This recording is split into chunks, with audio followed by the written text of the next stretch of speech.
So, looking at the Okinawans, I finished up last time with sort of this idea that the Okinawans, it's an island cluster to the south of Japan. As I pointed out last time, they're uniquely different than the Japanese. Having said that, a fair amount of the Japanese genetic component comes from the populations of basically island Formosa, now called Taiwan, and Okinawa. So in some ways, you can see Okinawa is sort of the midway point for one of the big population migrations into Japan. The other big population migration is through Korea, from basically northeast China, the Mongolian Manchurian region. One of the sort of interesting aspects of Japanese society, we don't have time to cover in this class, is the fact that the Japanese have always been very adamant that the people on the island of Japan are unique. Now, in many ways, Japan is very similar to England, in the sense it's an island, it's very close to a huge piece of real estate, and they have sort of a similar idea of self-identity bounded by water. But the huge difference is the British seem to almost revel in the fact that the people that are in England actually came from somewhere else. They came from the Romans or the Vikings or whatever.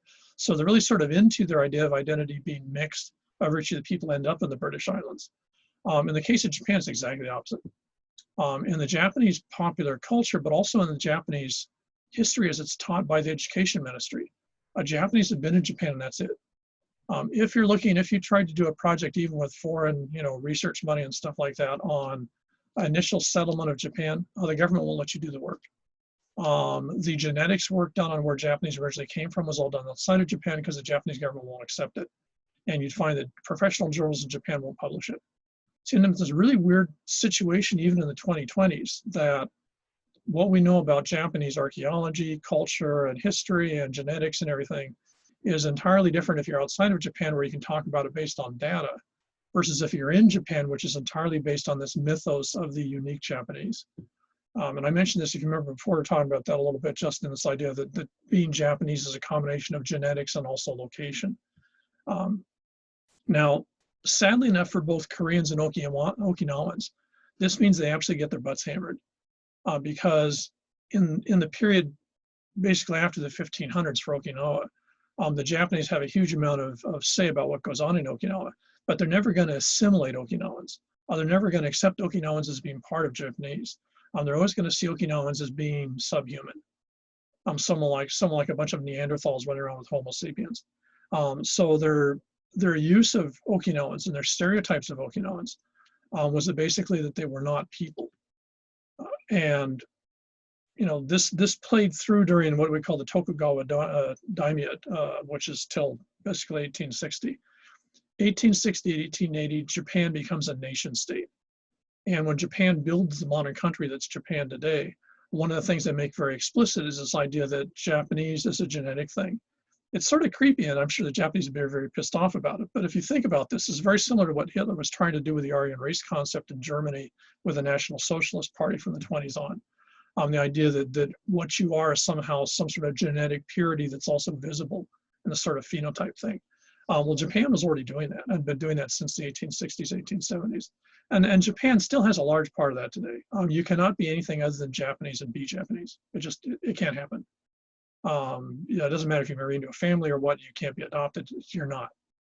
Japan is probably the most closed society that I know of. I'm sure there's others. Saudi Arabia would probably be another one, I guess. But Japanese society is incredibly closed, especially for one of the world's dominant countries. And this is no different. So this means when they finally formally take over Okinawa in the shogunate period, but then later, especially when Japan becomes a nation in the 1860s, 1880s, when the Meiji period comes to rise.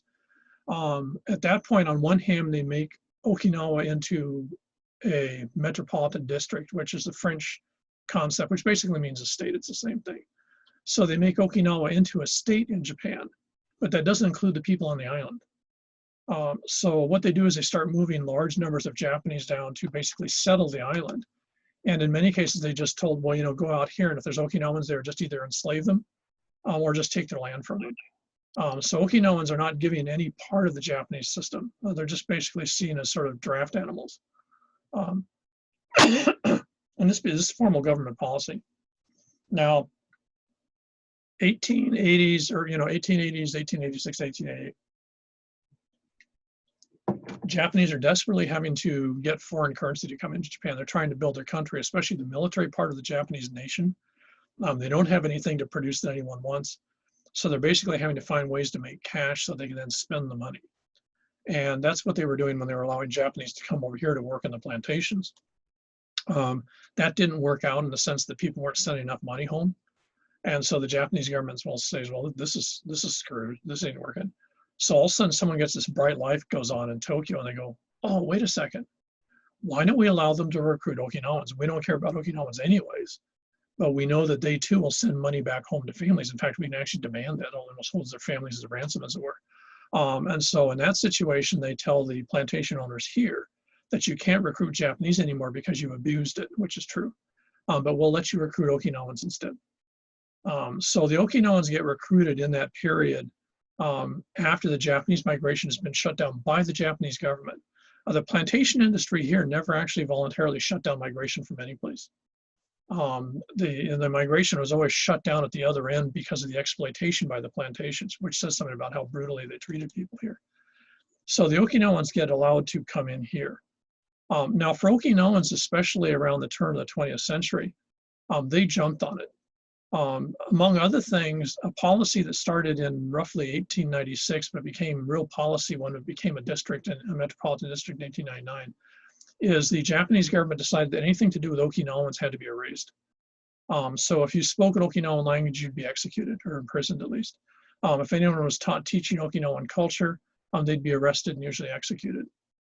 So the Japanese, in a very calculated, intentional way, designed to basically erase Okinawan culture from Okinawa. In some ways, it sort of looks like what the Chinese are trying to do in Xinjiang and Western China, though we're not really too sure exactly how that's playing out, but it certainly looks a lot like it. And it would be terrifying to think they're actually using the Japanese model from 100 years earlier. So the Japanese are basically telling Okinawans, you can't be Okinawans anymore. But they're also telling them, of course, they can't be Japanese. You're just going to be dirt. You're just dirt, basically. And so in that situation, while you don't have the same type of, warfare type stuff going on, the demand on families to send sons, especially away to someplace out, so they can, get a chance to have a life. Because among other things, the slaving was still going on. So what you have is if anyone's, like 14 or years older and they're male and they look fairly healthy, Japanese will just come and literally grab their butt and just ship them off somewhere to Japan, and they're basically slave labor for the rest of their lives, or inducted into the military as slave labor. So for men especially, in the 14 and over age group, getting out of Okinawa became like a necessity. And for families that were trying to survive, given that their land was being taken from them, their culture was being taken from them, they were basically being everything but genocided. Sending individuals out to send money and resources back to the family to help them survive became a no-brainer. So they didn't have the same type of military sort of, apocalyptic things that you see with, say, the Chinese. But the result was the same. In this sad case, it was just actually in a calculated form by the Japanese government. So large numbers of Okinawans come over here, but because of what the Japanese were doing in Okinawa, they get put with an extra thing in their pack. So they're not only told you have to, send money back to the family to help this family survive, which is sort of like the de facto norm for any group coming here for the plantations. They're also told that you have to try to preserve what you can of Okinawan culture. Because, within a couple of months, it had become very, very clear. Okinawans, for example, have a unique writing system. The Japanese made it illegal. You couldn't write notes in Okinawan. You couldn't have signage in Okinawan. They just basically try to erase it from the planet. And so the folks sent over here are told by their families, since you're not going to be in Japan, the Japanese won't have control over you. We want you to try to remember as much as you can of what we were, since we're not going to be that anymore. And so they were given these very specific marching orders to be basically holders or caretakers of the culture that the Japanese were very intentionally trying to erase. And so they come over here with yet another package on top of the, the norm for the other groups. The other groups didn't have that type of mandate along with their thing. Was pretty straightforward: send money back home. So the Okinawans coming over here have this sort of luggage or extra baggage, and so you end up with about 20, 25,000, something like that, come over in this period. Now, two things result from this. One is very few Okinawans go back to Okinawa, no surprise. Two is very few Okinawans go on to the mainland United States. So this group is one of the few groups that actually pretty much stays here. Now you have to remember the time they're coming over, basically, we'll say 1905, 1910. The Chinese have been here for over 20 years by then. The Japanese have been here for about 20 years. So all your initial Portuguese, so all your initial population groups are in place. And by then they've all pretty much moved off the plantation. And so they found things to do, you know, in cities or other places like that. And so this means that the groups that come in after them, this includes both the Okinawans-Koreans and later the Filipinos, are put in a situation that those really handy labor vacuums, large chunks of the, you know, sort of Hawaiian social system that needed labor outside of plantations, those are pretty much filled up. You don't have large amounts of property with Hawaiians desperately looking for someone to work the land. You don't have the need for folks moving into the new territorial bureaucracy the Japanese have snapped that up. And on top of that, of course, unlike the other groups, Japanese and Chinese don't necessarily get along because there's not a lot of stereotypes. The Japanese over here had already had enormous stereotypes against Okinawans. So Okinawans are the first group to come over here with part of the existing population having a huge amount of sort of stereotypic baggage about them. So, for example, there were a couple of the plantations where they put Okinawans into barracks or, you know, dorms with Japanese, and in many cases that ended up being violent right off the bat. And they actually had to physically separate them and put them in different buildings because they literally would kill each other on the spot. So this was the first group that really came here with part of the population already here that really hated them for nothing other than who they were. So Okinawans had a whole mess of stuff that they had to deal with that other groups didn't. And to a certain extent, I'd say in some ways that no other group ever has, at least in our history so far, fortunately. So they come over here. And the interesting thing about Okinawa physically, or the geography of Okinawa, is one, sugar is one of the main crops there, has been for hundreds of years.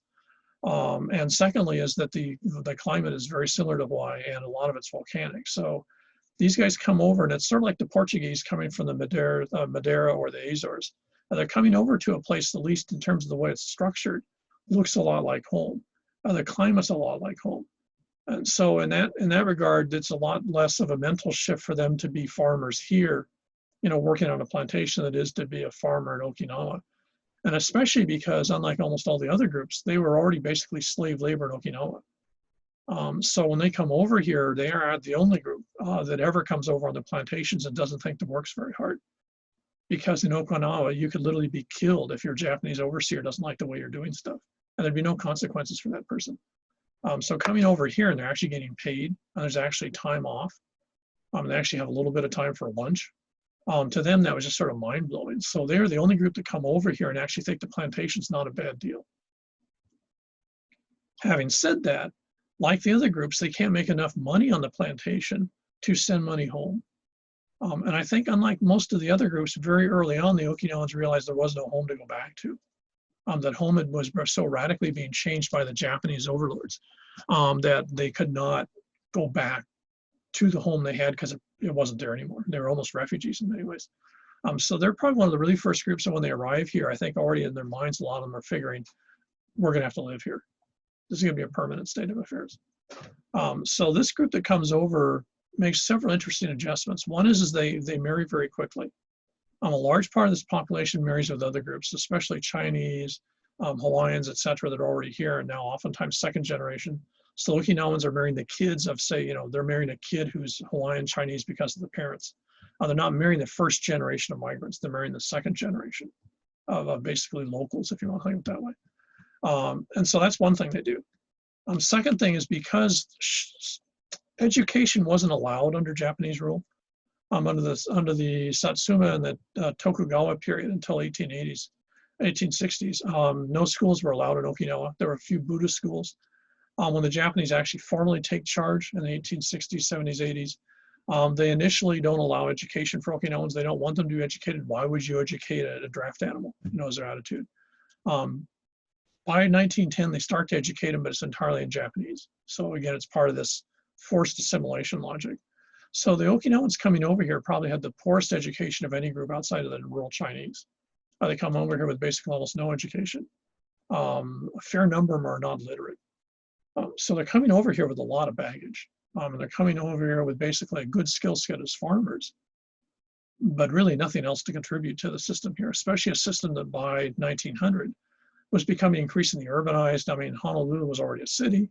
Lahaina was already a large town. Kahului was already a large town. So you had Hawaii turn into basically a young version of what it is now. And there really wasn't a lot of need for, traditional farmers growing traditional crops. So what the Okinawans do, and I've never really seen a discussion or any sort of history of this in terms of how they found out about it. They must have had some source of communication with each other, because this happens really quickly on all the islands. But I don't know how they did that. Maybe just with people traveling from island to island. What they very quickly realize is that in Hawaii, at the time they arrive here, one of the things that becomes very striking is subdivisions. And if you think about it, Palolo and Kaimuki would be a good case, or in their case, it was like Mo'ili and Makoli. You say you have these groups, including the people that don't like them, the Japanese, who are living now a large proportion in a suburban setting. They've got regular jobs in a shop or in a store or working for the government somewhere. So what they don't have is they don't have a farm. They don't even have a backyard they can really grow stuff in. So what you start to get right around 1900 is Honolulu, or I should say, as the Hawaiian Islands start to urbanize and suburbanize, is you end up with a fairly large part of the population that no longer has access directly to food. And so what the Okinawans almost to a person realize is two things. One is a lot of people are going to go hungry, which means you can make a lot of money selling food to them. And secondly, is they look in the valleys, and Palolo Valley is a good example, and they realize that in the back of the regular valleys, whether it be Manoa, Palolo, Haina, whatever, all these valleys, when you get into the back part, had never been in sugar. Many of them were little dairy farms, which is what we had here and also down in Waialaiki. But they weren't very productive, and they really didn't make a lot of money. It was sort of like, I'll use this land for this because I can't think of anything better to use it for. And so what the Okinawans realized is, given their background in farming, that the back of these valleys was actually very well suited, especially if you looked at the old Hawaiian planting systems, which were still there. They weren't being used, but the walls were still there. And they realized if they went and cleared the walls and they cleared the weeds and the other vegetation off, and maybe fixed up some of the drainage LY systems, they could actually turn these back into functional farms. And so they take the old Hawaiian agricultural system in the back of a lot of the valleys, and they basically start growing the crops that they grew in Okinawa. Now, because of its interface between China and Japan, they grew everything in Okinawa. They grew a lot of the crops that you get in Japan, but they also grow a lot of like the bok choy and ong choy and the other stuff they're classic Chinese vegetables that basically no one here was growing because everyone was trying to make money in the towns. And so what happens is the Okinawans become the truck farmers for the Hawaiian Islands. And now you can actually it's a technical term that was used. It's actually in our study, but it's also actually the part of it. When you look at a lot of the companies today in 2020 that provide vegetables for the different, for stores and restaurants and all that stuff like that, the different companies that drive around, almost without exception, I can only think of one exception, all of those wholesalers and stuff like that are actually Okinawan families. And in many cases, they actually own property in the back of valleys, and they are still growing crops. And those crops are still making money for them in 2020. So the Okinawans are the only group that stayed farmers. But what they did is they switched from commercial farming, excuse me, in the sense of sugar and stuff, to basically what you might call store farming, providing vegetables for shops and vegetables for the increasingly large suburban urban population in Hawaii. And because that population was ever growing, the Okinawans found their niche. And then they still control that niche today. You go into any of the back of the valleys, you'll find people growing stuff. We have here back in Palolo. And I think still roughly 60–70% of the farmers in the back of the valley here are of Okinawan heritage. Now, what that meant is because they were able to make that move really quick, and they're able to make money really quick, more so than the other groups probably, is that by the time they've been here 10 or 15 years, they've already settled down. They've already pretty much married someone, almost never Okinawan, but someone. And they're making decent money, which of course they're sending a lot of that home. One of the side effects of that is that very quickly, in the process of settling down, they go back to the other responsibility they had, and they start trying to rebuild or hold together aspects of Okinawan culture, both the arts and everything else that they can think of. And so that becomes a key part of what they actually invest money in. This is why when you go out to, I can't remember where it is, I'm going to say Mililani, I'm not sure where it is, there's an Okinawan Cultural Center which is very, very busy and does a ton of stuff, though of course they're shut down pretty much right now. But that's actually very typical. They do this very, very early. Folks of Okinawan descent, this includes a lot of folks of Okinawan descent even now, who might be, say, third, fourth, fifth generation, are expected to learn as much of the culture as they can. So on one hand, they don't see it as holding on to something in contrast to another. So they don't see that you have to be Okinawan and not be, for example, local. But if you're local, you also have to know your Okinawan heritage. So this becomes a real key part. So the group isn't particularly huge in numbers, but they're very, very aggressive at holding on to a very complex package of things that make Okinawans who they are. Much more so than the other groups, much more so than the Chinese, the Portuguese, or the Japanese. Japanese here, fascinatingly enough, even though they're such a huge part of the population, really haven't done very much to hold their culture together at all compared to, say, Okinawans. So for Okinawans, this mandate that came over with is still a strong mandate in the Okinawan community today in 2020. And what really becomes sort of interesting is if we segue forward, World War II starts in, depending on whether you're counting 1931 or 1936. And by 1941, of course, the United States gets drawn into it, or World War II. And so in that situation, what happens is by near the end of the war, the Americans invade and take Okinawa from the Japanese and take over the island group. In that process, then, they keep Okinawa as a sort of captured territory right into the late 1940s. So for about 5 or 6 years, Okinawa remains part of the United States. No, in fact, it's 10 years, remains part of the United States, not, is it like Guam or something? It's actually part of the United States, but under US military control, very much like Micronesia was initially. And so they're trying to figure out what to do with that. And in that period, since the Japanese control has now been removed, and so the Americans basically sort of lay down an American legal social system. So all of a sudden now Okinawans in Okinawa are allowed to speak Okinawan, have Okinawan signage, whatever. The Americans don't care. So what happens is folks in Okinawa try to rebuild what they can of their culture, given the fact that Japanese spent over 50 years trying to dismantle it. And then on top of that, of course, you had the World War II basically destroying the entire landscape and killing a large part of the population. So they're trying to reconstruct the world they'd lost.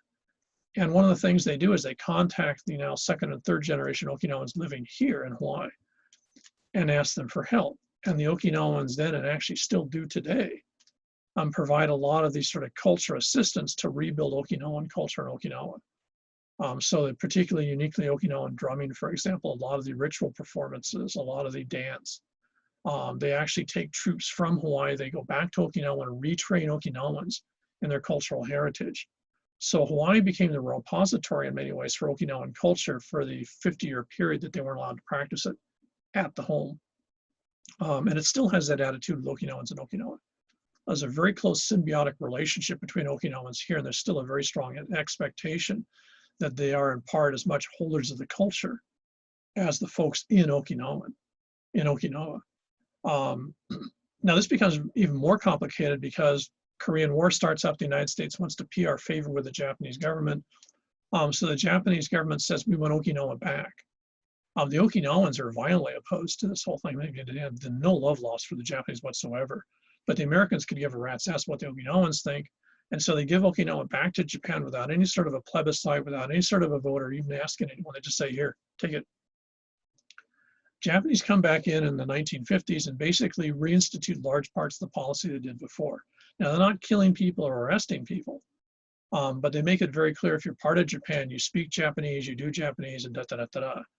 And so what happens is Okinawans in Okinawa find themselves sort of under siege again, and that's still persisting right into 2020. There's a huge fracture between Japanese and Okinawans, and the Okinawans have never liked being part of Japan. They don't like being part of Japan now, and they basically see it as a two-part sellout. One is the Japanese, suckered the Americans into getting them, which wasn't fair.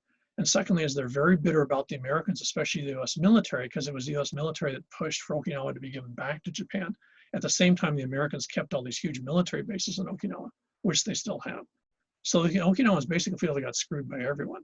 The Americans screwed them over. Though they'd promised them, ironically, when the Americans took over Okinawa 45, 46, they promised Okinawans they would have a free government, they'd be a free country. and they'd have free elections in the whole 9 yards. And then immediately about 7 or 8 years ago, just after that, just turn around and just dump it. So that's why Okinawans even today have a lot of aggro on both the American military and also Japanese. Now, ironically, by the 70s and 80s, as Japan gets economically successful, Japanese companies, not Okinawans, but Japanese companies started investing huge amounts of money in Okinawa to turn it into a cheap surrogate of Hawaii. And that's what Okinawa is now. For Japanese, Okinawa is a cheaper version of the Hawaiian vacation. And Okinawa's main source of money is tourism, just like Hawaii's. And in many ways, it looks, you'll even find hula groups doing performances down there and all sorts of stuff like that. Those are Japanese hula groups.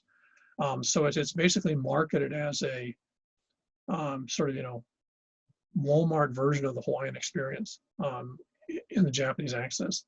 And all this was Japanese money. So even more so, Okinawan culture feels it's under siege because you have the Japanese coming and basically buying up large parts of the island, turning them into tourist destinations. But it's not tourist destinations where people go to experience Okinawa. It's where tourists go there to experience sort of vicariously, Hawaii, as it were. So, Okinawans are very bitter, to put it really mildly, about all that. And they see basically their only friends, or the only other group that cares is the Okinawans here in Hawaii. So there's a very, very tight relationship, more so than any other group, between those two populations. Now, there's a second group of Okinawans that come after World War II. So the United States takes over Okinawa in 1945. And then, as American military bases just only cover the entire island, not surprising, you get American military marrying Okinawans. And for Okinawans, in Okinawa, this was a good strategy because otherwise they might starve to death. I mean, in World War II, there was basically, I think, no building standing on the whole island group. And the island was covered in bombs and all sorts of ordnance. So it was almost, it was very likely to get blown up if you even tried to farm. So the place was in desperately bad situation. And so, not surprisingly, here's the Americans with all this wealth and all this stuff. And, on top of that, they're not Japanese. So for Okinawans, having a part of the family marry Americans was sort of like a life preserver, an escape net. This has persisted into the late 1970s. The Japanese didn't care what Okinawans did because they saw this very strong attitude that Okinawans really weren't quite normal. And the fact they had separate passports, and the fact they still have an extra code on their ID card, since they're Japanese citizens, there's an extra code that indicates they're Okinawan rather than blood Japanese. So in that situation, what you find is a fairly large number of folks through marriage emigrate to the United States and emigrate to Hawaii as marriage partners for service personnel. Now, this population coming here after World War II has nothing in common with a population that came over in the beginning of the century.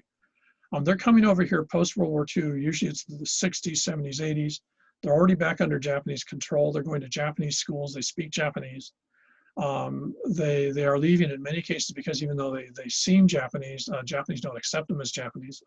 Okinawans, there are no Okinawan CEOs in Japan of Japanese corporations. There is no one in the Japanese government, hasn't been since the 1950s, who's of Okinawan descent of any importance. There's a couple of tokens wandering around, but there's no one, it just isn't. So if you're Okinawan and sort of ambitious, a logical way to do that is to marry an American and get out. So this group comes over, but they're very, very Japanese. They know very little of their Okinawan heritage. They basically see themselves as a stigmatized group of Japanese. And so they come over here, and that group is really, really different. And it's a very interesting group because you can actually separate them. You've got this one group, other group, they're both from the same place. They're both technically Okinawan, but they're incredibly different in terms of just about every aspect of them. So second group is coming from urban areas, the cities like Nara. They're assimilated Japanese in the sense that that's what they generally speak and that's the way they image themselves. They've gone through high school and such, so they're maybe university, so they're very well educated. And they're marrying service personnel. They're not marrying civilians because there's very few civilians in Okinawa, that aren't Japanese. So they're coming over here in that context. That group's done very poorly. That group tends to very frequently get divorced and move back to Okinawa or move on to the mainland United States. They've had huge problems in terms of adjusting to life in Hawaii or life in the United States. They've had even bigger problems adjusting to life in the military as a spouse. And so this group's been an absolute train wreck. And it's really interesting because this isn't the only one, but it's the first group to really have a nice, it's a nice tidy tracking group that you can actually follow. That sort of shows that just because you come from the same place doesn't mean you're part of the same cultural ethos, which is important because it goes back to this whole idea of ethnicity. The second group doesn't ethnically identify with being Okinawans. Among other things, you find that very interestingly is for that population here, very few of them belong to the Okinawan culture groups, the sort of civic groups now that we have here in Hawaii. They tend to see themselves as Japanese, but ironically, Japanese would be very ambivalent about allowing those groups, for example, to be part of JCCH, the Japanese Cultural Centers. So they don't fit very well with any group. The groups they want to fit with aren't going to accept them. The groups that they don't want to be a part of, they probably don't accept them either. So they end up coming over here as individuals, and they don't do very well as individuals, and frequently they go home as individuals. So it's real interesting when you look at a population that are all called Okinawan, but it ain't the same thing.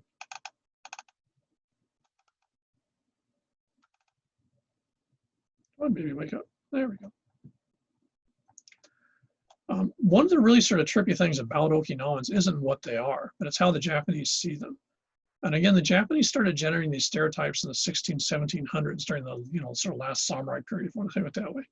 When the Meiji come to power, when the Japanese becomes a nation state in the 19th century, they really amp up those stereotypes. So its closest parallel would be being in the American South in the 1880s or 1890s with the stereotypes of African Americans.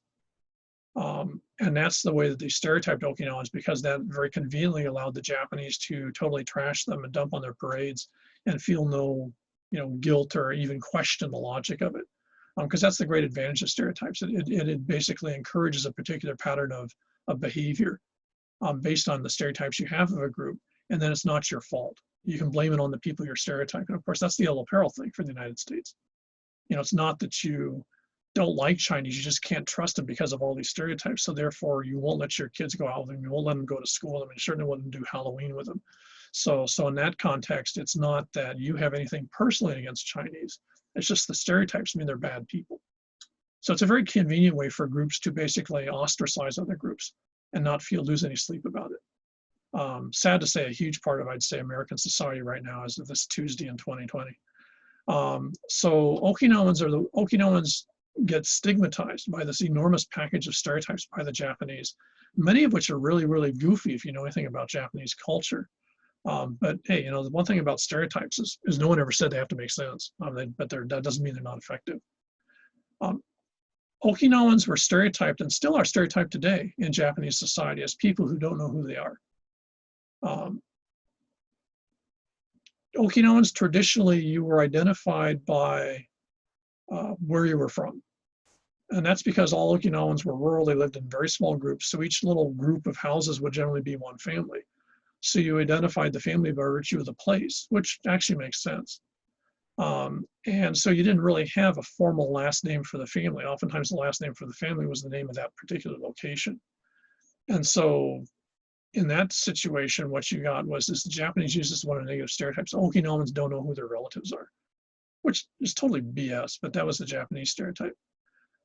As with the Chinese, in traditional Okinawan logic, you're identified by your position in the family. So as I think I mentioned with Chinese, in Chinese society, you're identified even by family members by virtue of your relationship with that person. Like you're my mom's older brother, or something like that. You're not identified by a name in the American sense. And so that's how the Okinawans do it. Now, the Japanese don't do that. And so, of course, that's another reason for them to dump on Okinawans in the stereotype that they had.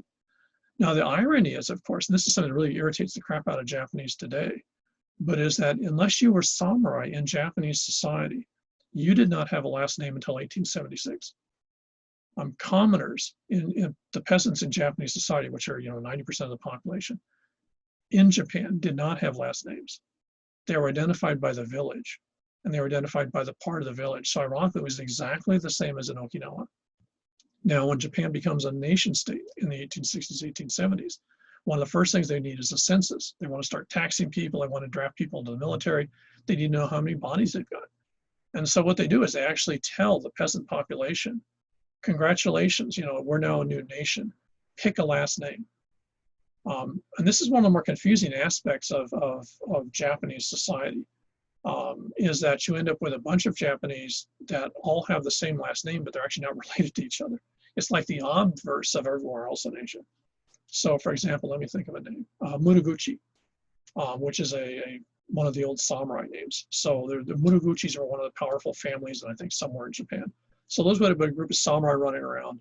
And you could tell because traditionally, if you ever watch old samurai movies, these are the guys that always had a crest. They had like a logo that they would always have to wear. Now, those folks are still identified as what we call crested families in Japan. So if you're one of those Muraguchis, you still wear a pin almost all the time, unless you were swimming or something. And you're still identified as part of that particular group that were samurai, you know, for the last 1,000 years. Now, for a bunch of folks that are living where the Muraguchis had their, you know, controlled that property, we'll say, you know, Nara or something like that. What happens is when they're told to pick a last name, not surprisingly, a lot of folks would go like, shit, I don't know. Hey, the guy that runs this is called Muraguchi. Why don't we take his name? And so you find a whole bunch of people suddenly get called Muraguchi. And that's what they tell the census takers, and that becomes the family name. So there's two groups of Muraguchis in Japan. There's the original crested samurai, who are a very small, very elite, very snobbish. Well, they're elitist like the Europeans. They're not snobbish per se, but they're very elitist. And then there's a whole mess of other folks who are Muraguchis, but they're not part of the crested family. So the Japanese have a very weird system where the vast majority of Japanese might have names that sound like they're some buddies, but the reality is they're not. And if you actually ask them, they'll be very open and say, no, we're not part of that group. They won't say they didn't have a name till basically 100 years ago, or 150 years ago, but they'll make it very clear they're not part of that crested family.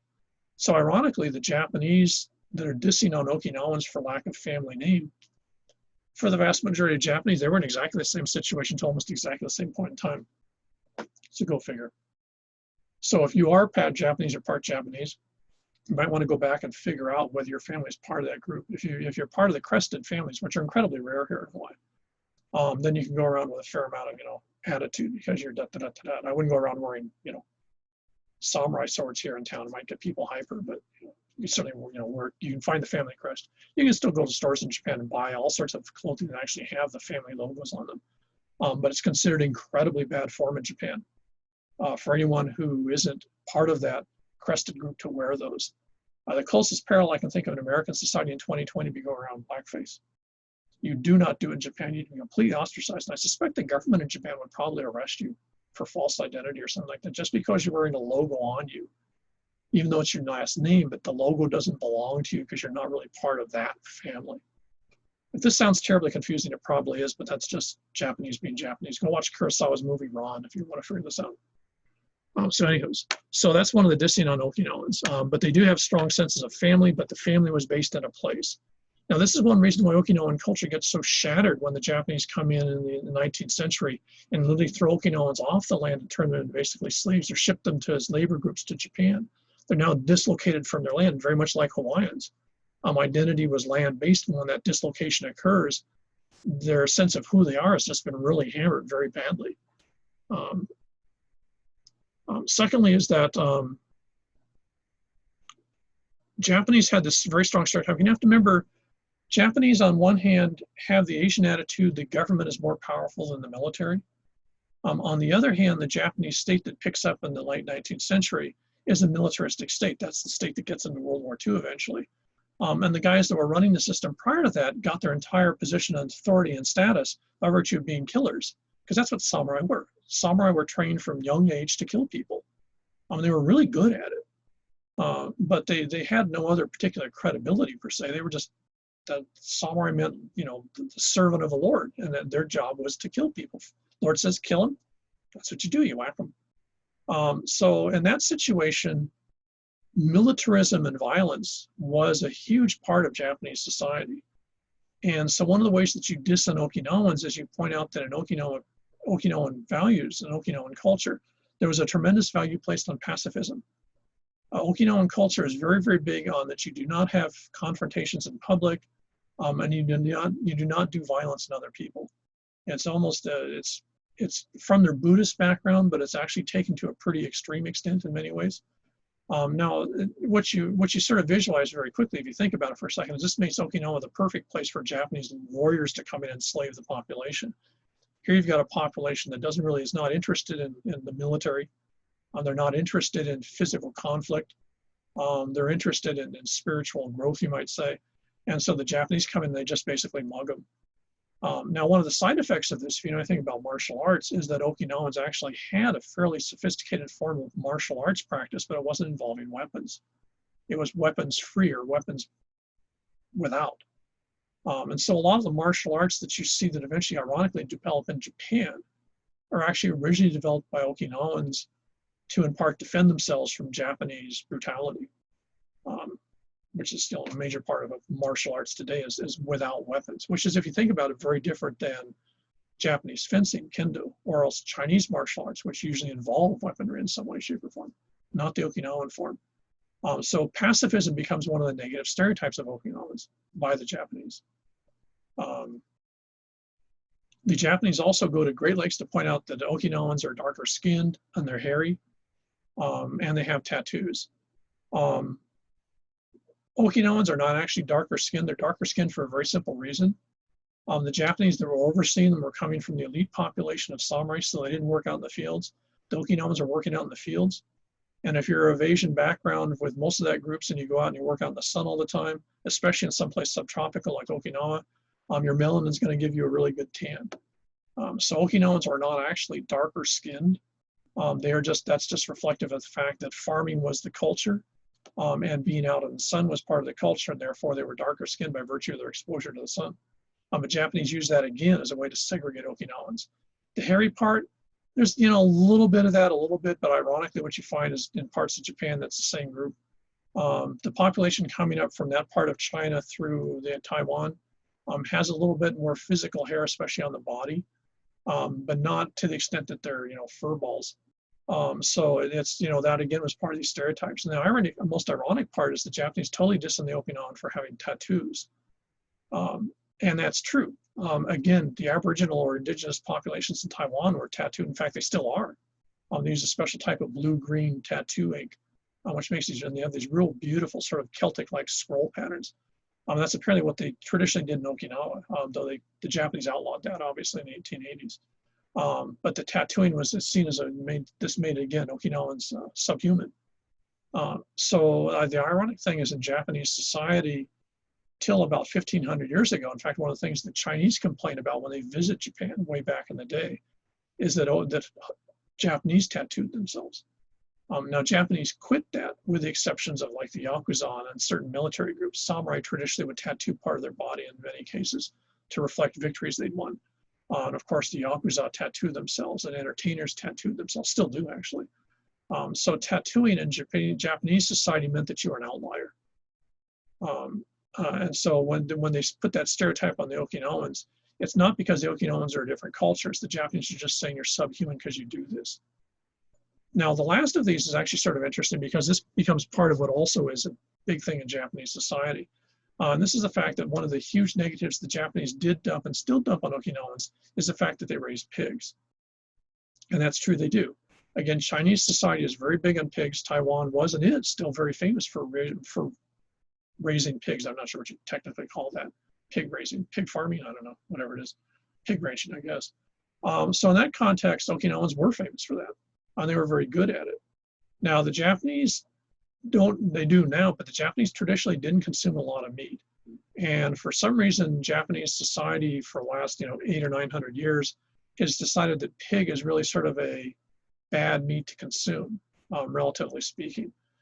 So dealing and killing with animals in Japanese society is actually only done by a group that were untouchables till about 80 years ago, the Burakumin. And so in Japanese society, people dealing with rearing animals, butchering animals, and tanning the hides of animals is still, even today in Japanese society, as a group that is basically, sort of almost outcast.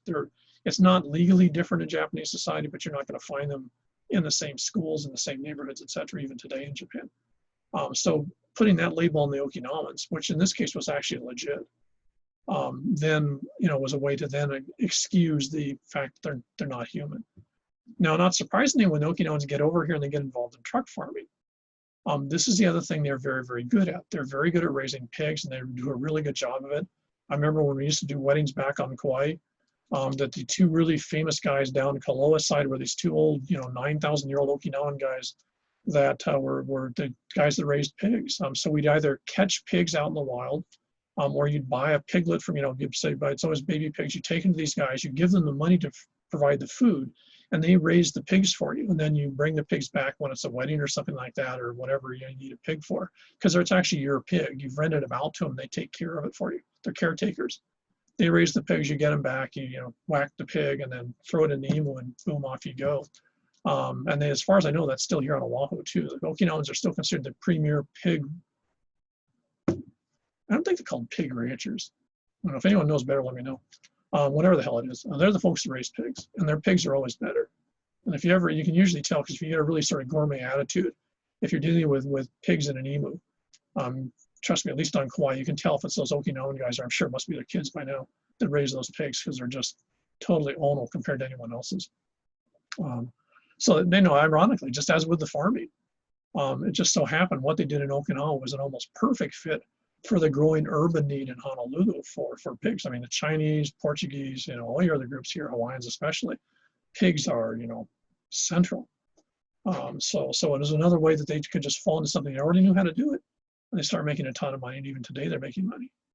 Now, one of the side effects of that is Okinawans are actually one of the better educated groups in Hawaii in 2020. And by this, I mean the descendants of the original population. But what you find is they're the groups that are very heavily involved in agriculture. So if you're looking at folks that are talking about, how we've got to do diversified ag here, or sustainable agriculture or something like that, you're going to find a lot of those folks that are from this Okinawan heritage group. They've got their bachelor's or maybe master's degrees in forestry or some other area dealing with plants or animals.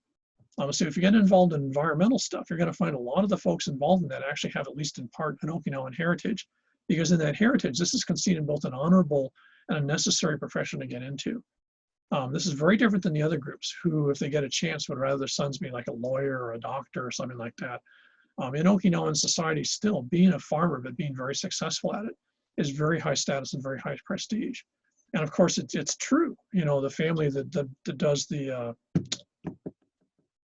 watercress on Pearl Ridge side, it was pointed out years ago, it's probably more true now, that you can make more money off of growing watercress per acre than you can grow pakalolo. So why the hell would you get involved in being a doctor? If you're that type of a farmer, if you can put up with getting mud between your toes, you can make a hell of a lot more money than a doctor will.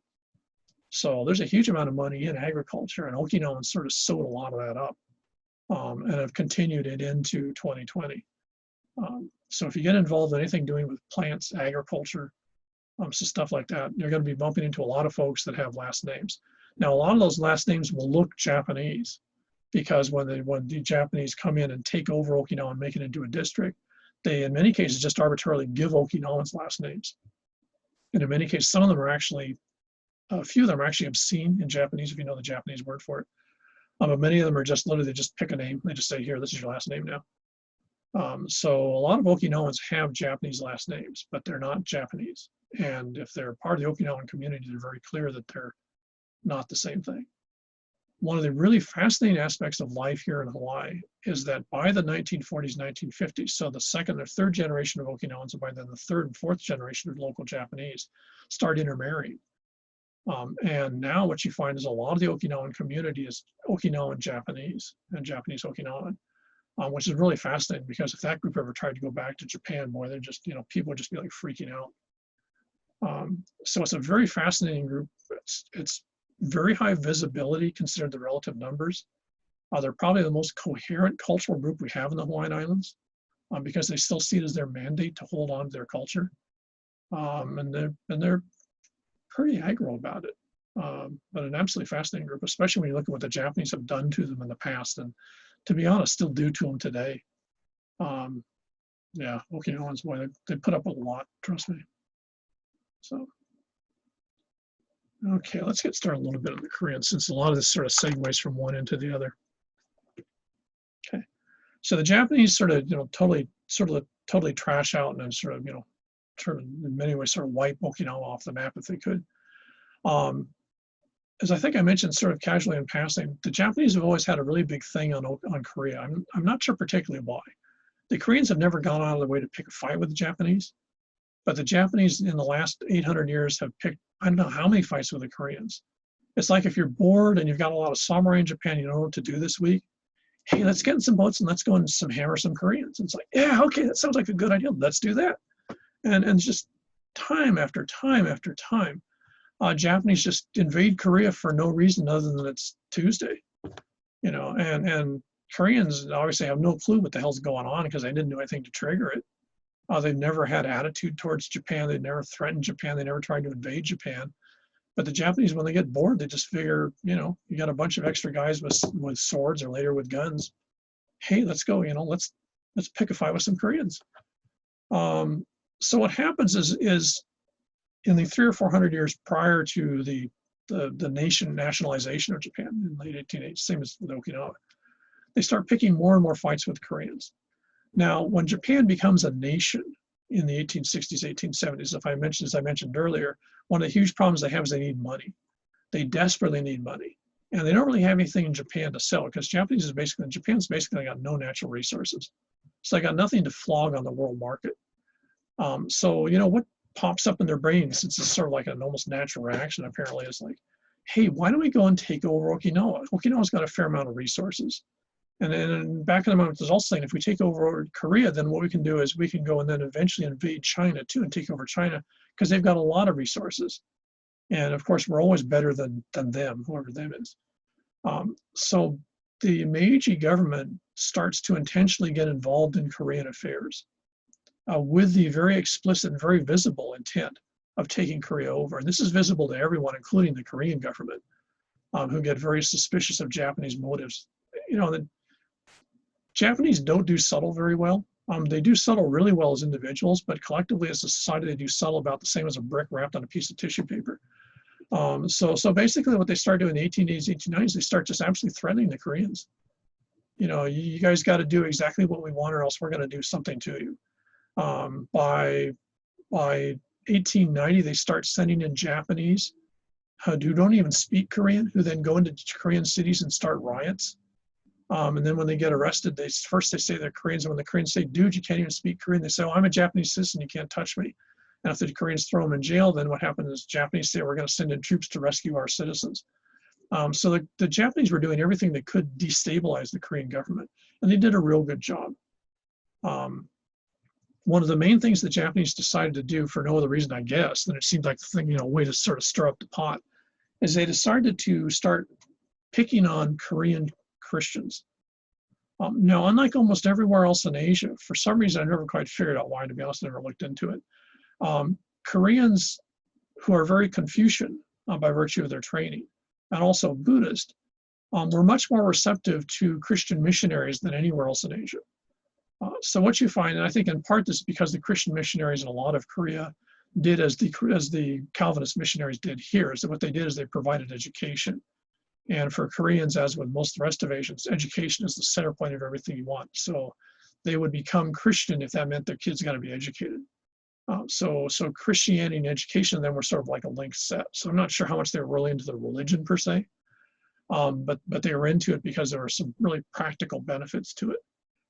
So you find a fairly large number of Korean Christians in Korea by the late 19th century, and the missions are fairly successful. They're pretty high visibility. And for mission groups like the Baptists of the United States or the London Missionary Society in London, Korea becomes one of the success stories. So I start pouring a lot of money and sending more missionaries over to sort of amp this effort up because it's working. And so what happens is the Japanese who are trying to destabilize Korea decide to pick on these groups. So what they do is they start staging riots. In many cases, literally, they just smuggle in Japanese as like tourists. And then these guys literally go and they just start attacking Korean Christians just because, and trying to get Korean support on attacking the Christians, which really doesn't go anywhere. But the Korean government's so screwed up and so inept that pretty soon the Christian missionaries and their Christian congregations in Korea start to freak out because they're literally getting killed in the street. And so rather than complain to the Korean government, which doesn't work because no one, Korean government couldn't find its way out of a paper bag by then, is what they then do is they can go back to complain to where their money's coming from, i.e. the United States and Europe, largely England and Germany, I think. I don't remember where else. No, Belgium. Belgium, England, and the US. And so what happens is those Christian groups then try to push their governments to get involved, which isn't going to happen because, no one in the rest of the world cares about Korea at that point in time. But what they also then do is then they push other Christian groups globally to help their flocks or congregations out. And so what they do is they actually start a religiously based rescue movement to basically rescue Korean Christians in Korea and take them out of Korea for, I think they were figuring like 5 or 10 years till this all dies down and people sort of grow up and get a life. And so this is a very, very different situation because the folks that are being rescued are urban. So they're urban Koreans from the cities. They're Christianized, though these are all, speaking Korean. It's not like they're speaking some other language. And they're middle class because that's the folks that want this education and are attracted to Christianity for other set of reasons. So it has nothing to do with the other groups you've seen before. These aren't, rural, uneducated peasants. It's an entirely different population. And it's being pushed by the mission organizations. Well, not surprisingly, you have to remember that the missionary boys here, the plantation owners in the early 20th century, still are going to Punahou. And then they're still going back to universities back in New England. And there's still a very strong sense of their missionary history. These are still the Congregationalists. Think of Central Union Church down on Baratania, which is one of the big Congregationalist churches still today here in Hawaii. So they're hearing, when they go into church on Sunday, they're hearing their mission, whoever the pastor, whatever the hell they call the guy running the thing, giving this sermon where he's talking about, our Korean brethren are getting their butts kicked in Korea, and so we have to come and help them. So initially it was send them money. But what very quickly became clear is you have to rescue the bodies. You have to rescue the guys before they get whacked.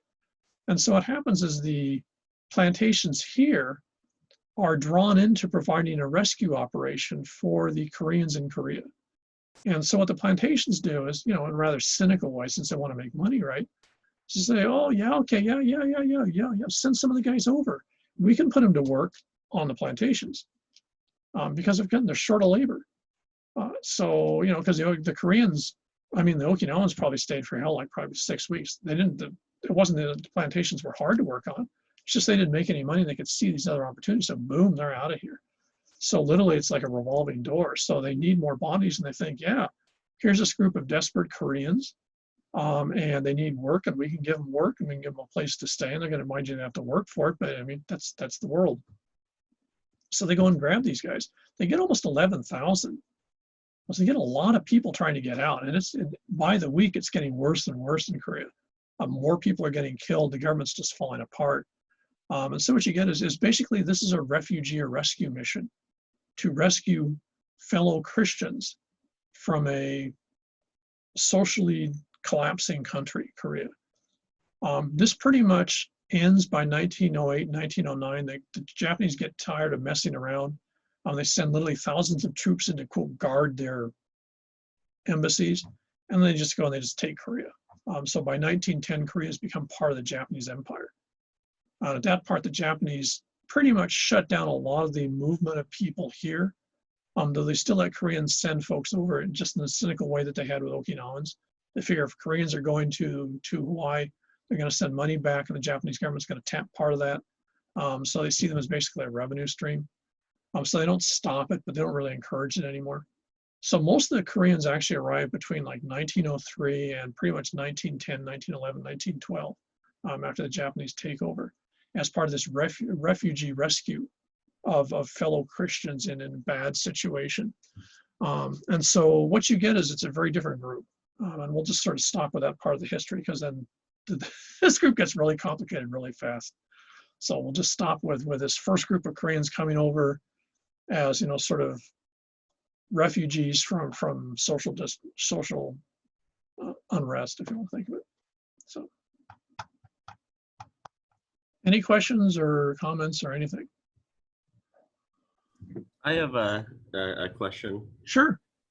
So I know that like the Russo-Japanese War was like 1904, something like Yeah, that. 1904-5, yeah. And so I know that the British kind of helped the Japanese in some ways. Did they see like a cutoff of like British relations to Japan because of their treatment of Christians in Korea No, or any no. sort of repercussion? That was one of the things that pissed off the Christian missions, is the British government was looking at it from the standpoint of governments. They already, of course, they already knew they were going to be at war with Germany pretty soon, sometime. It was just a matter of when. They also thought very likely to be at war with Russia, who the British and the Russians haven't got along. And I think in the last 100 years prior to that, like 2 or 3 wars. So the British didn't trust any of the other Europeans. They also thought they might be at war with France even then. So in that situation, the Japanese were very sort of pro-British for rather cynical reasons. The British reciprocated because from their standpoint, even though they had a huge Asian empire, from what they could see, the Japanese were interested in stuff to the north where the British didn't have any interest. So they actually saw their interests as aligning with each other. So the British were actually big Japanese supporters. And you have to remember in 1914, Japan's one of the first countries to come on the side of the British when World War I starts. So the British-Japanese sort of love affair didn't fall apart till 1919, 1920. So yeah, and that just, as you guessed, that totally pissed off the mission groups in England who are like, dude, these folks are whacking Christians, and the government's going like, well, that's an internal problem. So yeah, there was a total disconnect. And the same thing happened in the United States. The United States was not going to get involved. I don't think the American government could even find Korea. Even at the government level, the United States has an abysmal knowledge of geography. And so they just, they weren't going to get involved. They didn't see any reason why there was any skin off of their nose. So the missions in the US, and of course by then were part of the United States, couldn't get any traction with the Americans either. The only ones that actually were going to do something were the Belgians. But then suddenly Belgium realized if Belgium attacks Japan, who's going to know, right? I mean, Belgium is such a small place, and who cares? I don't even think they had a navy. So what were they going to do, the Japanese? So yeah, they couldn't. The missions couldn't get any traction with their national governments, and so that's why they went with this other alternative. But yeah, it's a good question. Yeah, geopolitics at the time was just like it is now. It's got its own agendas. Other questions?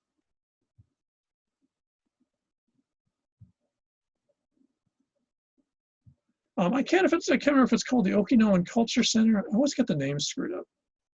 I should know because one of my nieces actually belongs to it.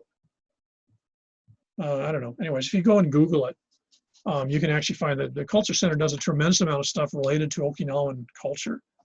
And you actually find very frequently folks from Okinawa still come over here to be trained, which is really sort of interesting. So even in 2020, Hawaii is actually seen as one of the 2 centers of Okinawan culture, in some ways almost as much as in Okinawa proper, which is really sort of a trip because I don't know of any place in the world where a culture split between 2 physical locations like that. So if you get a chance, check it out. No other questions? Okay.